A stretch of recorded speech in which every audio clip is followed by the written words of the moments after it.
नमस्कार मेरे प्यारे साथियों।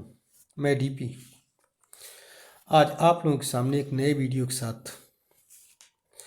आज 23 जनवरी है और आज ही के दिन 1897 में कटक उड़ीसा में जानकी नाथ बोस और प्रभावती बोस के घर पर एक असाधारण बालक ने जन्म लिया और वो बालक था नेताजी सुभाष चंद्र बोस।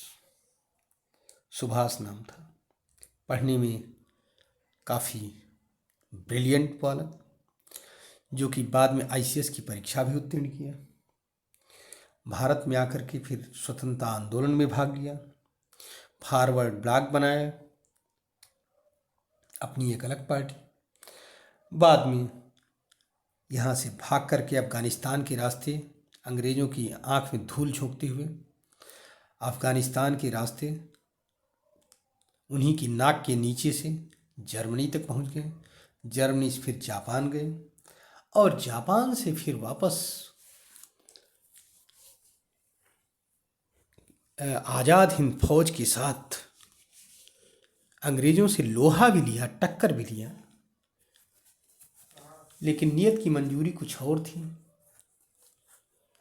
ऐसा कहा जाता है, एक विचारधारा ये कहती है कि सेकेंड वर्ल्ड वार जब एंड हुआ, जापान हार गया, तो 18 अगस्त 1945 को ताइपेई सिटी में, जिसे हो ची मिन सिटी आजकल कहा जाता है,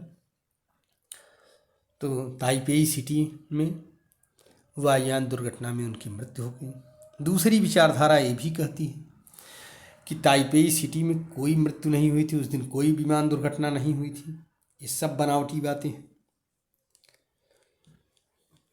रेनको-जी टेम्पल में उनकी अस्थियां कही जाती हैं रखी गई हैं, लेकिन उसके विषय में भी जब उसका एक पूरा सर्वे किया गया तो पता लगा वो अस्थियां किसी एशियन की नहीं, बल्कि किसी साउथ एशियन की नहीं, इंडियन की नहीं, बल्कि वो जापानी सैनिक की है।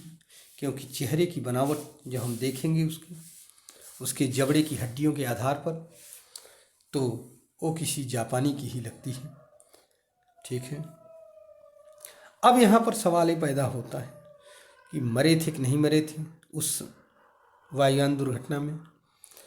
एक विचारधारा ये भी है कि वो वहाँ से भाग करके रूस चले गए थे और रूस से फिर दोबारा इंडिया आ गए थे और काफ़ी दिनों तक, कब तक, सन 85 के आसपास तक, 85-86 के आसपास तक यहाँ पर अयोध्या में गुमनामी बाबा के नाम से रहे थे।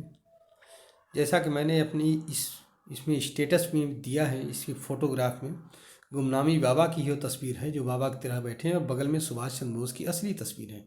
आप लोग इससे मिलान कर सकते हो। अब पता नहीं गुमनामी बाबा के रूप में रहे या मारे गए, तो भगवान ही जाने। अगर गुमनामी बाबा थे के रूप में जीवित थे, तब तो वो 1985 में जा कर के मरे हैं, वीरगति को प्राप्त, मतलब कि स्वर्गारोहण हुआ है। और अगर 1945 मरे हैं, तब तो भगवान ही जाने भाई। जबकि ऐसा कहा जाता है कि वहाँ उस दिन कोई वायुयान दुर्घटना हुई ही नहीं थी। इस पर बहसबाजी में नहीं पड़ेंगे हम लोग। कहा यह जाता है कि देश को आज़ादी दे दी हमें, आज़ादी बिना खड़क बिना ढाल, मतलब अहिंसक तरीके से मिली है। अगर अहिंसक तरीके से मिली है तो फणिभूषण चक्रवर्ती से, जो कि कलकत्ता हाई कोर्ट के चीफ जस्टिस भी थे, बाद में वेस्ट बंगाल के गवर्नर भी रहे हैं कुछ दिनों के लिए। उनके यहाँ सन 1956 में जब क्लेमेंट एटली उस समय के प्राइम मिनिस्टर थे, जब स्वतंत्रता मिली थी भारत को, तो घूमने आए थे, जो कि उनके मित्र भी थे। क्लेमेंट एटली फणिभूषण चक्रवर्ती के मित्र भी थे।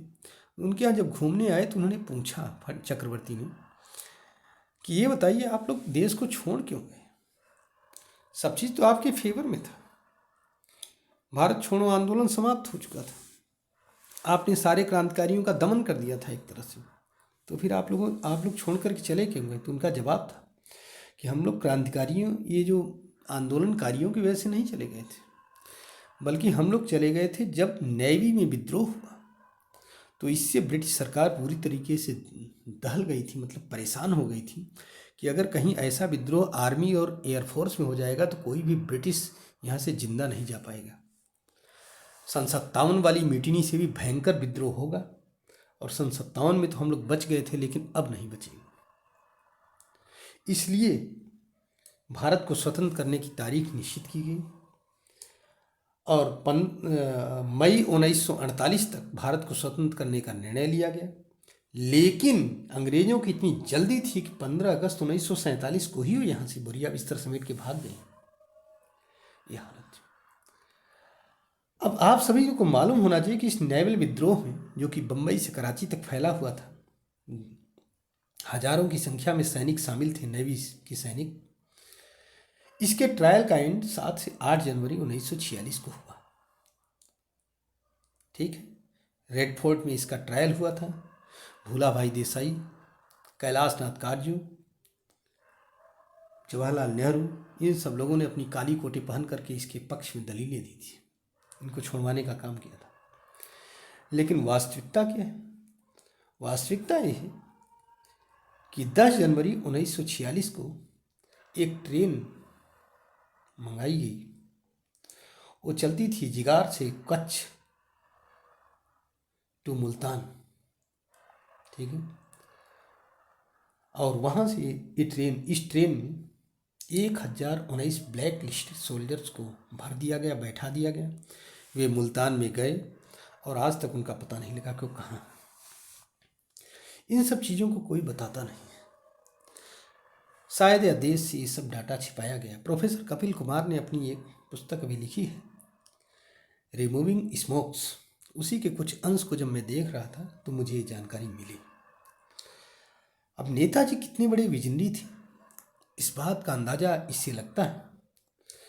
CIA रिकॉर्ड ये कहता है, लोग कहते हैं कि आज़ाद हिंद फौज की स्थापना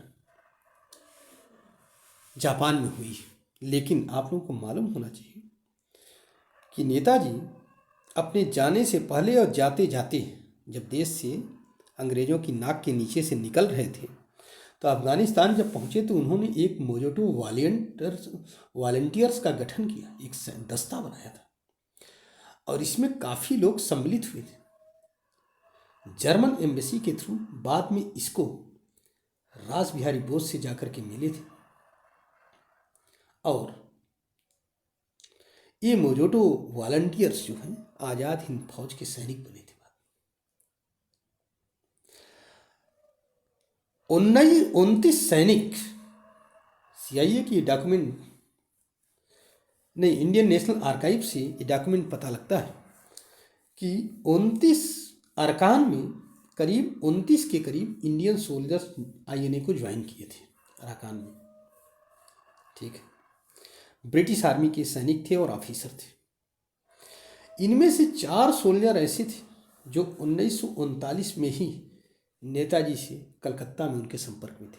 इसका मतलब क्या निकला कि जब वो कलकत्ता छोड़ रहे थे तो अपना हिसाब बना रहे थे कि किस तरह से ब्रिटिश आर्मी के अंदर विद्रोह पैदा करके भारत को स्वतंत्र कराया जाए। यही नहीं, उनका ये भी कहना था, अपने कामरेडों को उन्होंने लेटर में लिखा था कि तुम लोग ऐसा करो कि ब्रिटिश सैनिक में भर्ती हो और जब मौका आए, जब इशारा मिले तो उस समय उससे विद्रोह करके देश की सेवा करो। इसके रिकॉर्ड्स मौजूद हैं, लेकिन कोई पलटना नहीं चाहता है, कोई नेताजी पर रिसर्च करना भी नहीं चाहता है। इवन ये जो वामपंथी या कांग्रेसी तो कभी नहीं चाहते थे, लेकिन वामपंथी भी कभी नहीं चाहते थे।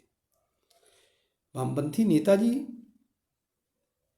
चलो उनका रिलेशन था, लेकिन इसके बावजूद कम्युनिस्ट कभी चाहते नहीं थे कि नेताजी आगे आए या नेताजी को अपलिफ्ट किया जाए, चाहे वो वामपंथ की कोई भी लीडर कितने बड़े क्यों ना हो। पता नहीं क्यों।